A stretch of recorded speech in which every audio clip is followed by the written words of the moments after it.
আম্মা খবর আছে, গরম একটা খবর আছে। কি গরম কব?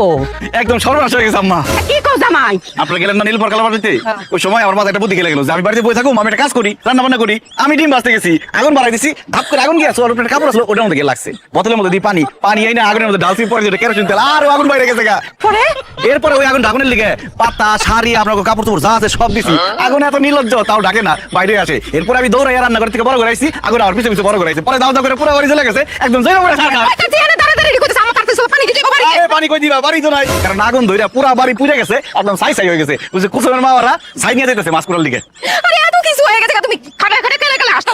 আরে হাসুন না, আম্মাই তো কইছে যত কষ্টই হোক, কষ্ট থাকবে মনের মধ্যে, মুখের মধ্যে থাকবো হাসি, তাহলে আশেপাশে 10 গ্রামের লোকজন জানবো আমরা অনেক সুখী পরিবার। রাখো তোমার সুই পরিবার। এই তোর কি বাড়ি ঘর আছে?